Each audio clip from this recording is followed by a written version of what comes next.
in all of time, on all the planets of all the galaxies in space,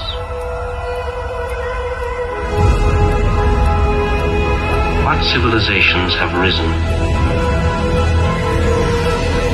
looked into the night,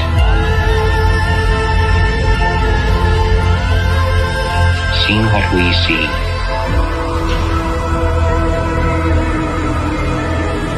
asked the questions that we ask.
Life seems to have conquered every corner of the earth.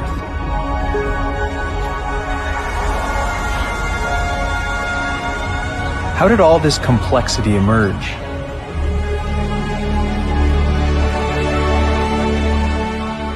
Living organisms are created by chemistry. We are huge packages of chemicals. Now, what are the ideal conditions for chemistry? Well, first, you need energy.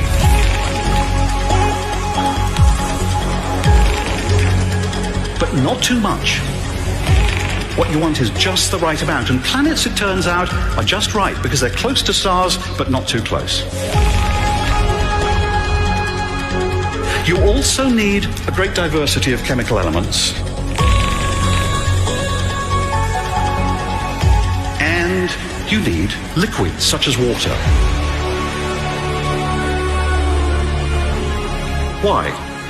Well, in gases, atoms move past each other so fast that they can't hitch up. In solids, atoms stuck together. They can't move. In liquids, they can cruise and cuddle and link up to form molecules.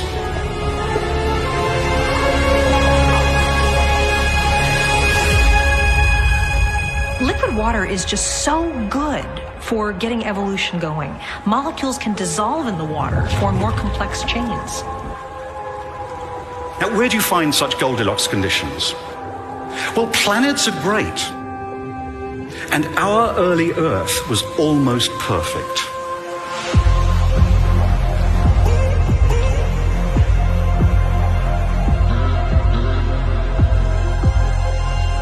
It was just the right distance from its star to contain huge oceans of liquid water. And deep beneath those oceans, at cracks in the Earth's crust, fantastic chemistry began to happen, and atoms combined in all sorts of exotic combinations.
our planet, microbes have adapted to survive the most hostile conditions.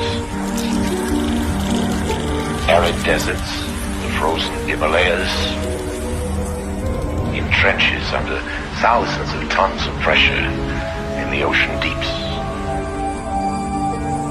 New research suggests that life emerged over 4 billion years ago, when Earth was an alien and deadly planet. At the time, Earth was ravaged by intense volcanism and an asteroid storm that lasted 100 million years.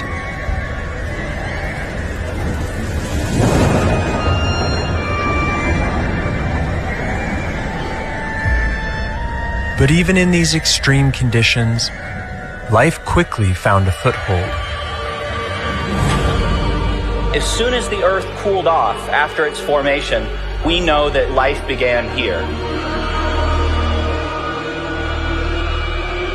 Because it happened quickly here on Earth, we think it's going to happen quickly on other planets as well.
We know that the galaxy is awash in water.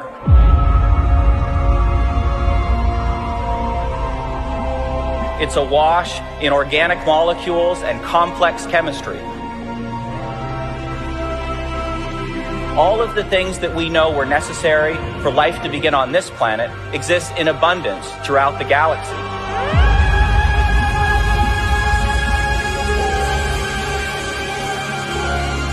Did something similar to what happened on our own planet happen on those other planets?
habitable Earth-mass planets in the observable volume of the universe than there are grains of sand on all the beaches on Earth.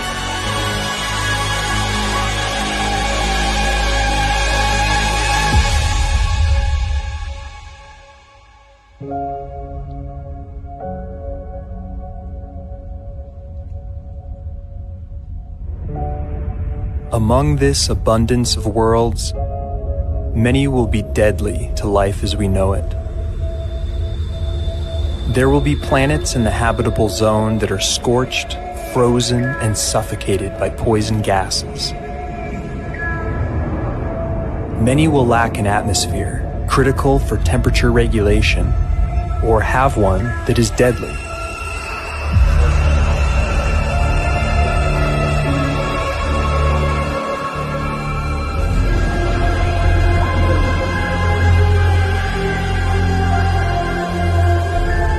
Venus, once thought to potentially support life, is now sterilized by a crushing toxic atmosphere.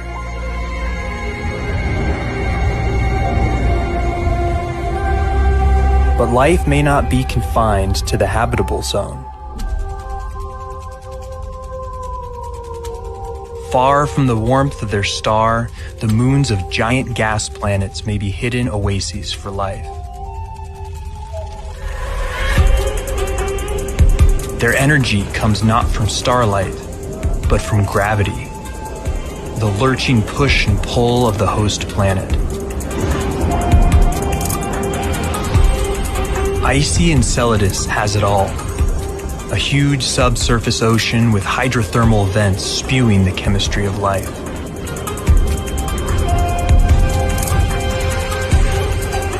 Titan is especially alluring, larger than Mercury and speckled with methane lakes and organic compounds. In 2026, NASA plans to send a drone to Titan, seeking out signs of life in its valleys and craters.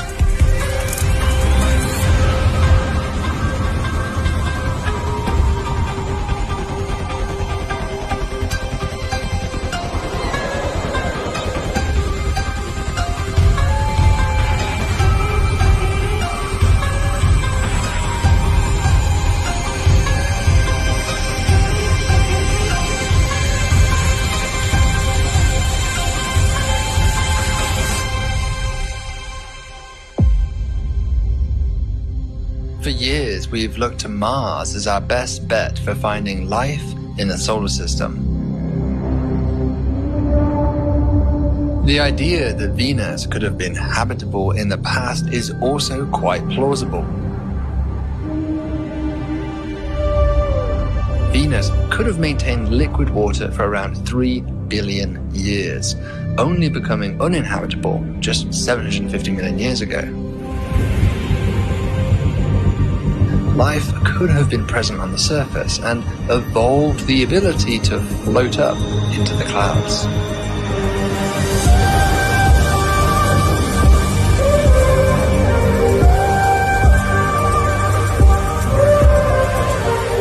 Up here, the pressures drop and the temperatures become balmy, comparable to that of the Earth. The idea of life on Venus isn't that crazy.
The discovery of just one bacteria on Mars, or any other body of the solar system, would indicate that the whole chain of evolutions, cosmic, chemical, and biological, is at work everywhere. In that case, the creation of life anywhere in the universe would be more the rule than the exception.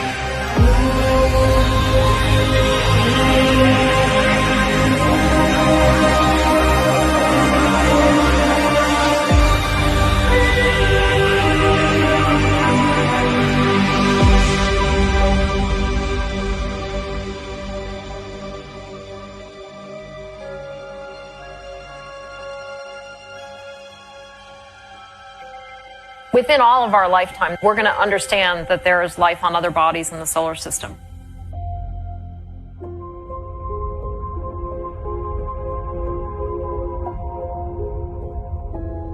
We're going to understand the implications of that for evolution of life here on Earth.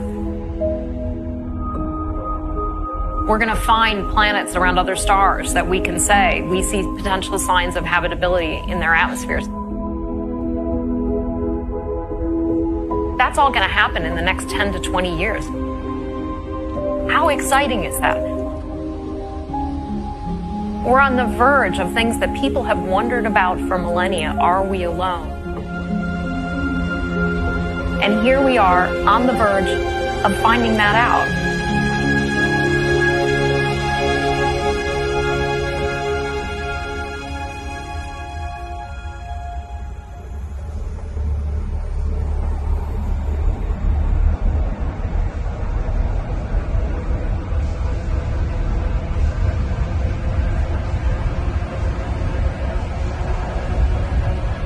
Our universe is close to 14 billion years old, and there are planets out there that are 3 times as old as Earth.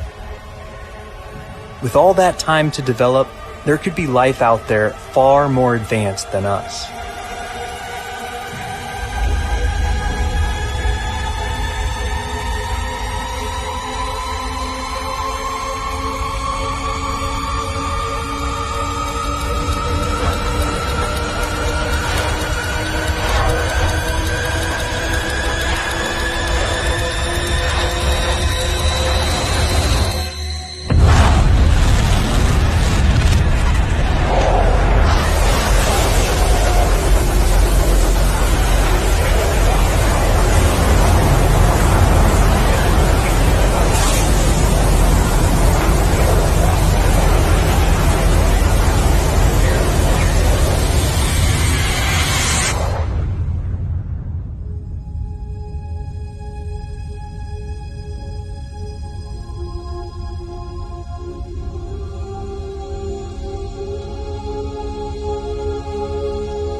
The Big Bang created only the 3 lightest elements: hydrogen, helium, and lithium. The heavier elements that make life possible were only created later in the ultra-dense cores of stars. And for those elements to wind up inside your body, those stars would have to explode.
red dwarf stars can live up to 10 trillion years, bathing their planets in starlight for eons.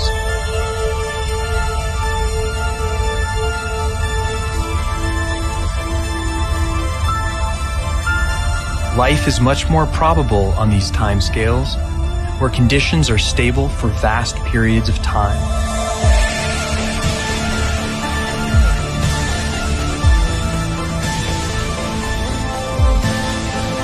Any beings living close to these stars would have to contend with violent solar flares that continually threaten extinction.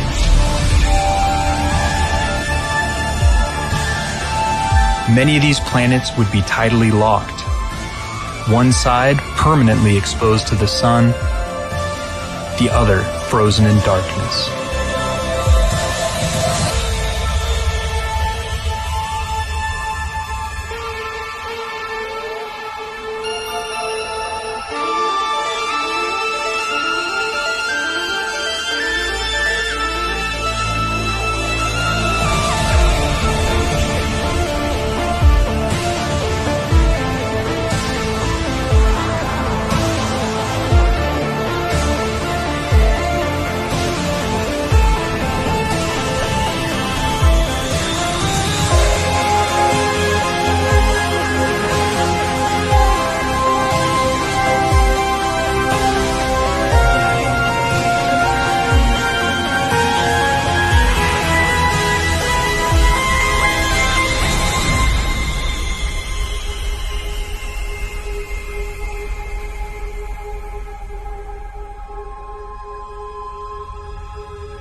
have any hope of finding alien life, we have to know what to look for.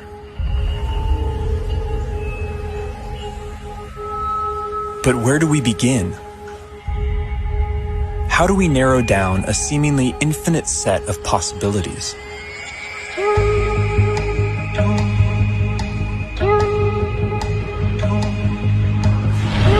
There's one thing we know for sure. Nature will have to play by her own rules.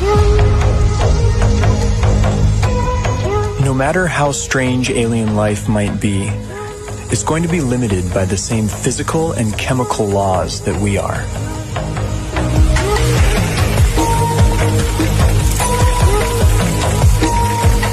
On top of this, each alien environment will further limit what kinds of life forms can evolve there.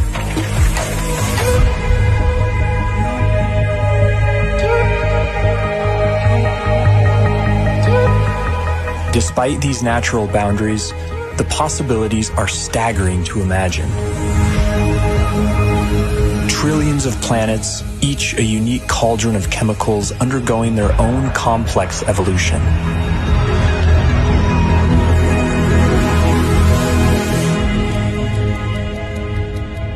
To guide our thinking, this museum of alien life will be divided into two exhibits. Life as we know it, home to beings with biochemistries like ours, and life as we don't know it, home to beings that challenge our concept of life itself.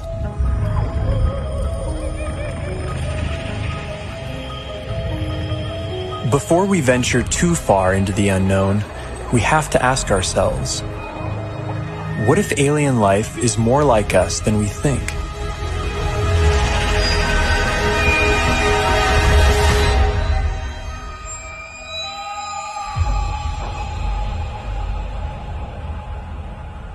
If there's one feature that unites us with the other specimens in this museum, it's carbon. Carbon is ubiquitous. It's one of the most common elements in the universe, and it's very good at forming large, stable molecules.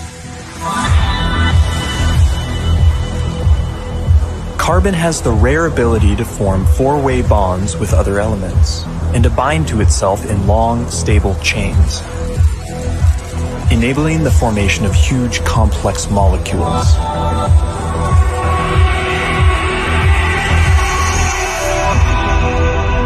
This versatility makes carbon the centerpiece in the molecular machinery of life. And the same carbon compounds that we use have been found far from Earth, clinging to meteorites, and floating in far-off clouds of cosmic dust. The building blocks of life, drifting like snow through the universe.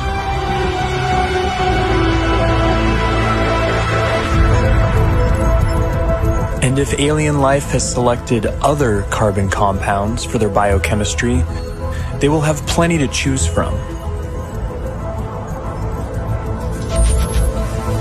Scientists recently identified over 1 million possible alternatives to DNA, all carbon-based.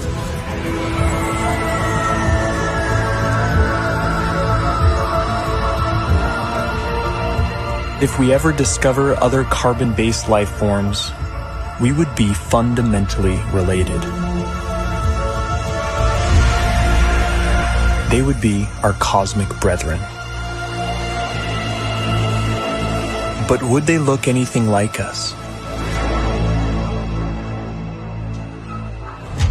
If they hail from Earth-like planets, we could share even more in common than just our biochemistry.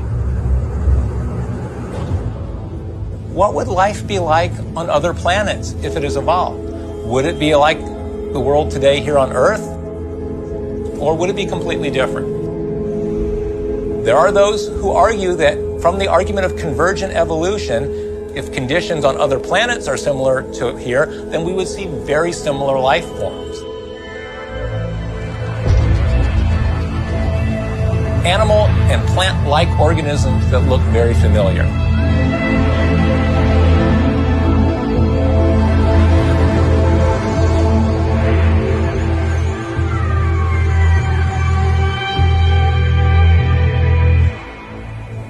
On Earth, certain features like eyesight, echolocation, and flight have evolved multiple times independently in different species.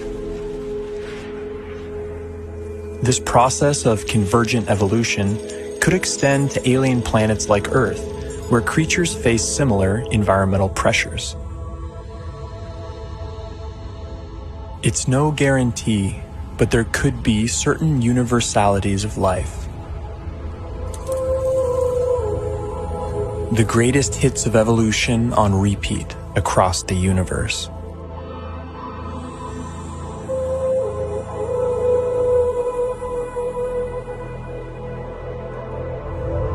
Each feature would be attuned to its local environment.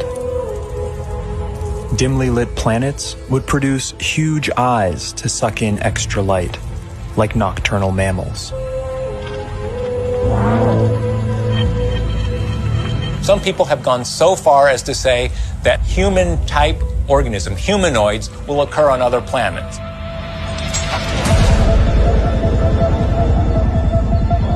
The existence of other human-like organisms seems unlikely, given the long, convoluted chain of events that produced us.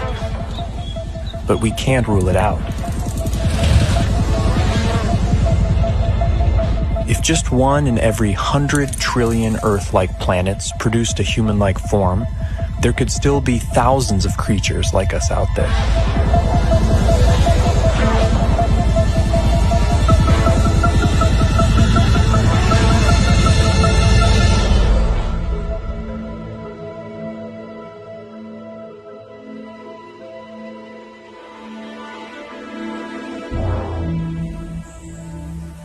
Convergent evolution is also rampant in plant life, and C4 photosynthesis has arisen independently over 40 times.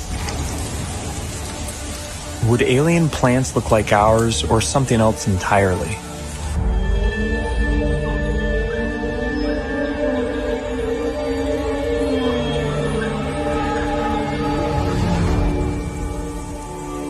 On Earth, plants appear green because they absorb the other wavelengths in the sun's light spectrum.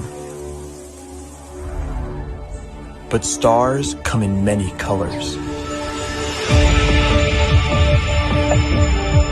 And alien plants would evolve different pigments to adapt to their sun's unique spectrum.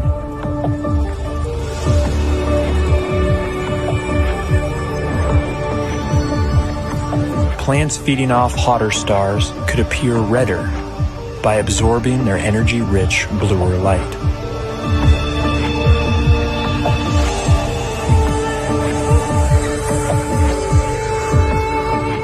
Around dim red dwarf stars, vegetation could appear black, adapted to absorb all visible wavelengths of light.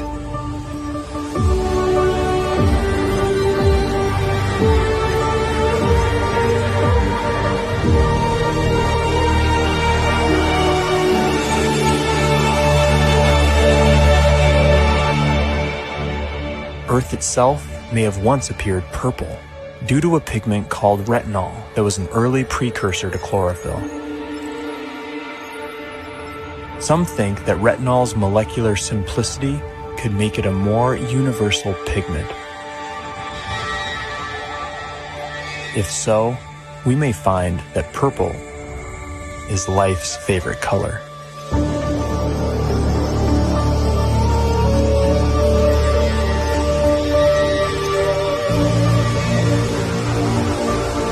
But the color of alien vegetation is more than just a curiosity. It's chemical information that could be seen from light years away.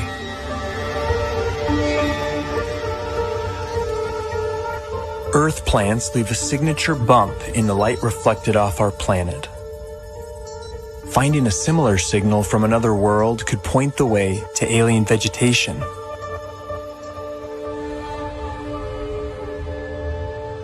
Perhaps this will be our first glimpse at alien life, a vibrant hue cast by a distant world.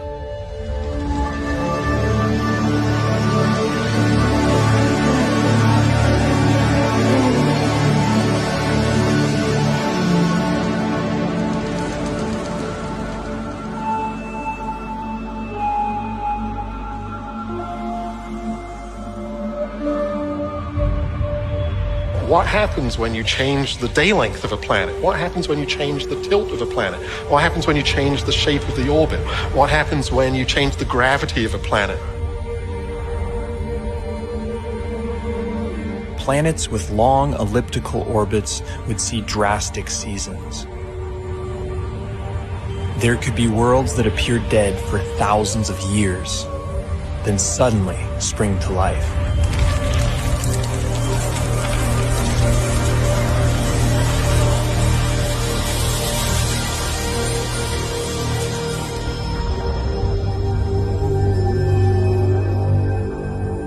Most of the rocky planets discovered so far have been massive super-Earths.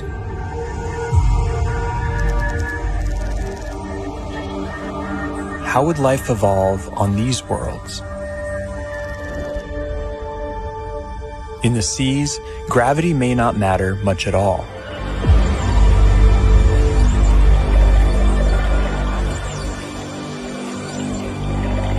A high-gravity planet isn't high gravity all over. If you're in the sea, and that's where all life starts, there's very nearly no gravity because you're much the same density as the stuff around you. It's when the animals come out on land that they feel the gravity.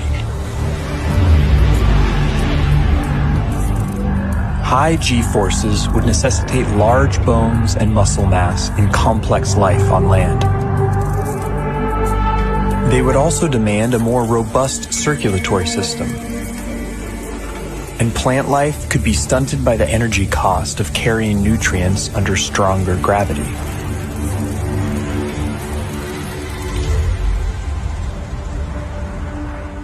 Low-gravity planets would more easily lose their atmospheres to space and lack a magnetic field to protect from cosmic rays.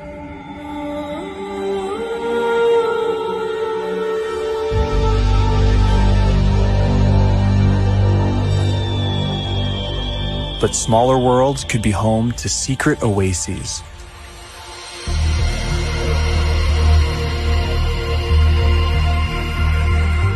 Huge cave systems that provide hideouts for life.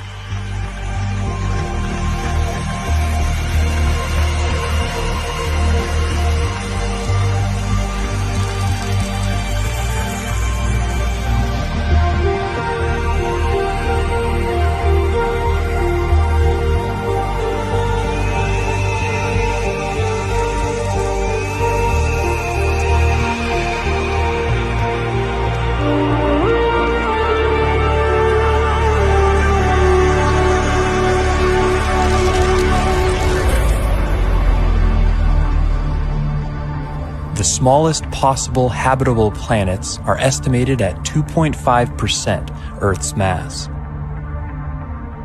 If surface life does evolve on these worlds, it could be a sight to behold. Plant life could grow to towering heights, able to carry nutrients higher in lesser gravity.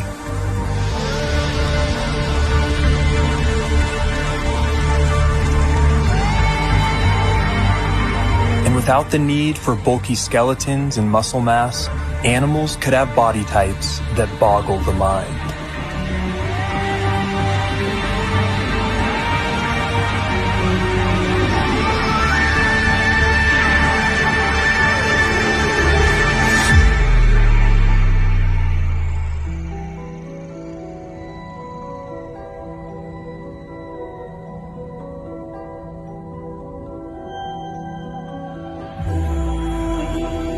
Here on Earth, it took 3 billion years for evolution to produce complex plant and animal life. Simpler organisms are hardier, more adaptable, and more widespread. The largest collection in the Museum of Alien Life would likely be the Hall of Microbes.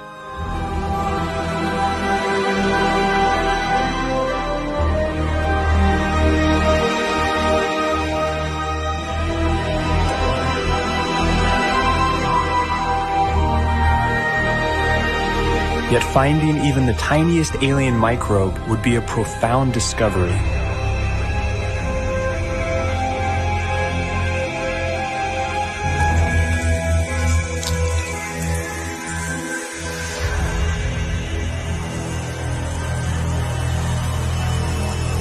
and bite-sized life could leave a big footprint. Like stromatolites on Earth, layers of microbes could build up into huge rock mounds over time, leaving behind eerie structures. And in big enough numbers, some alien bacteria could leave a distinct biosignature by exhaling gases that wouldn't coexist naturally, like oxygen and methane.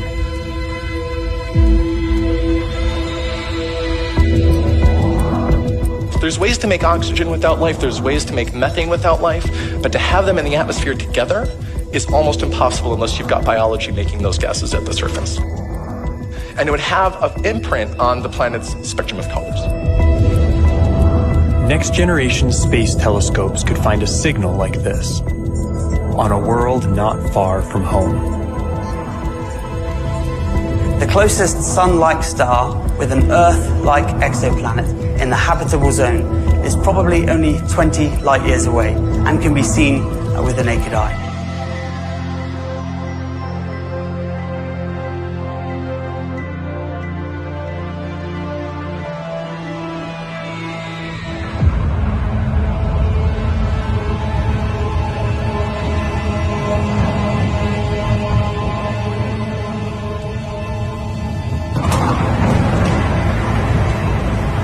Most brown dwarfs are too hot to support life as we know it, but some are just cold enough.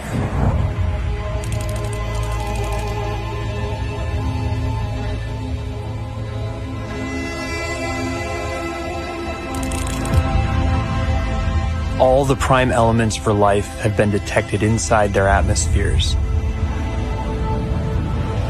And within these clouds, some layers would provide ideal temperatures and pressures for habitability.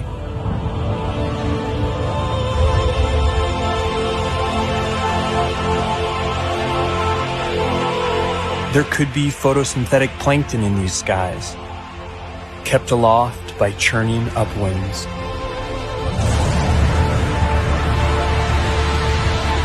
And with enough force, these upwinds could even support larger, more complex life.